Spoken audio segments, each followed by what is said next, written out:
হই আমি জন্মে জন্মে আমার দরদের হাবিবিটা থাকবো তোমার চরণ দাসী হইয়া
রূপে নয়ন দিয়া রে পাগল তোমার ওই রূপ হেরিয়া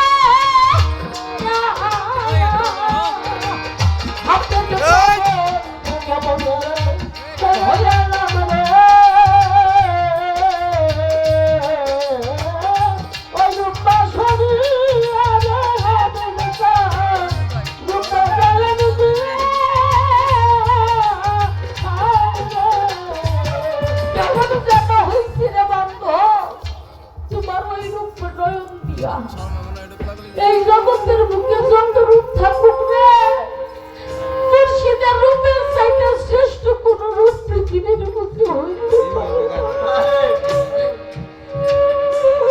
সাধক তার গানের মধ্যে বলছে গলার মালা কানে শোনা ওরে মানুষ যাবার বেলায় সঙ্গে করে নিও তোমার দিন বন্ধুর ছবি খানা তুমি এটা কোন গলার মালা যার গলার মধ্যে ফুলের মালা নেই কত পদের মালা নেই যার গলায় মুর্শিদ নামের মালা নাই তার কোনো ফুল নাই। যাত্রা পথে যদি কোনো মানুষ নিদান কালে মুর্শিদের নামের ধ্বনিটা না শুনতে পারে তার কোনো উপায় নাই, কারণ ওই নামই ভক্তের সঙ্গের সাথে। আমার গুরু নামটা সঙ্গের সাথী, গুরু নামটা সঙ্গের সাথী। আমার হাবিবের জান ওই নামই আমার ভব সারথী।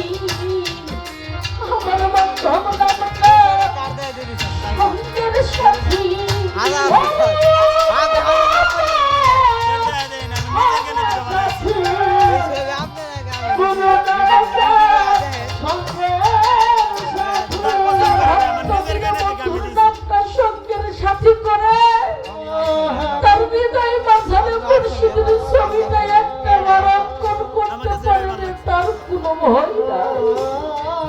ওই মানুষটা পরম বন্ধুর বাসরে যাইতে বেলায় যদি তার বান্ধবকে সঙ্গে করে নিতে পারে তার জন্য দুনিয়ার নিয়মটা উল্টা হইতে পারে।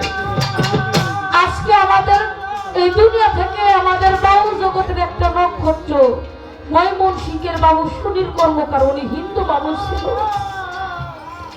এরকম একটা ঘটনা রমেশশীলের বেলায় হয়েছিল। আমি দেখে চোখের পানি ধরে রাখতে পারি নাই। উনি সাধক শিল্পী ছিল, উনি হিন্দু মানুষ, কিন্তু ওনাকে আগুনে পুরানো হয়নি। আমি লক্ষ্য করে দেখি অজস্র মুসলমান ব্যক্তিরা ওনার দেহটা সামনের এই জানাজার নামাজ পড়াইয়া তারপরে ওনাকে মাটি বলতে এই জগতে যেই দেহটা একজন মুর্শিদের প্রেমের আগুনে পুরে কখনো জগতের আগুনে তাকে পুরাইতে পারে না। ওই মানুষটার অবস্থান হয় গুরুর স্থানে, গুরুর চরণে তারা শোনো। তার অন্তরে মুর্শিদের ছবি ছিল বিদায় ওই ঘরটা পুরানোর ক্ষমতা এই দুনিয়ার মানুষের হয় না। কেমন যেন হয়েছি আমি রে, আমি মন্দিরটা রূপে নয়ন দিয়ে আমার জয়পুরি বাবা, রূপে নয়ন দিয়ে আমার তুই নয়নে তুই বাবা হাতে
ভালো ভালো